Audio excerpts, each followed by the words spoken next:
অন্তর্বর্তীকালীন সরকারের প্রধান উপদেষ্টা প্রফেসর ডক্টর মোহাম্মদ ইউনুস জানিয়েছেন, বৈষম্য বিরোধী আন্দোলনে নিহত আহতদের মূল তালিকা প্রস্তুত করা হয়েছে। দূর দূরান্তে নেয়া লাশের তথ্য সংগ্রহ চলছে। ছাত্র জনতার গণ অভ্যুত্থানের 1 মাস পূর্তি উপলক্ষে সংবাদ মাধ্যমে পাঠানো বার্তায় ডক্টর মোহাম্মদ ইউনুস এই তথ্য জানান। বার্তায় প্রধান উপদেষ্টা বলেন, মাত্র 1 মাস হলো অন্তর্বর্তী সরকার দায়িত্ব নিয়েছে। তা সত্ত্বেও বিপ্লবের প্রকৃত লক্ষ্য অর্জনের জন্য গুরুত্বপূর্ণ সংস্কারের কাজ শুরু করা হয়েছে। তবে প্রথম কাজ জুলাই ও আগস্টে হত্যাকাণ্ডের বিচার ও জবাবদিহিতা নিশ্চিত করা।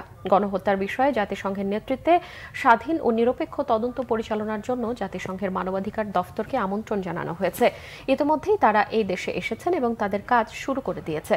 ডক্টর মোহাম্মদ ইউনুস আরও বলেন, প্রধান দায়িত্বগুলোর মধ্যে একটি হলো বিপ্লবের সময় গুরুতর আঘাতপ্রাপ্ত হাজার হাজার মানুষের বিনামূল্যে চিকিৎসা নিশ্চিত করা। হাসিনার দুর্বৃত্তরা তাদের চোখ লক্ষ্য করে রাবার বুলেট ছোড়ায় অসংখ্য তরুণ শিক্ষার্থী দৃষ্টিশক্তি হারিয়েছে। আপ্রাণ চেষ্টা থাকবে তাদের চোখের আলো ফিরিয়ে দিতে।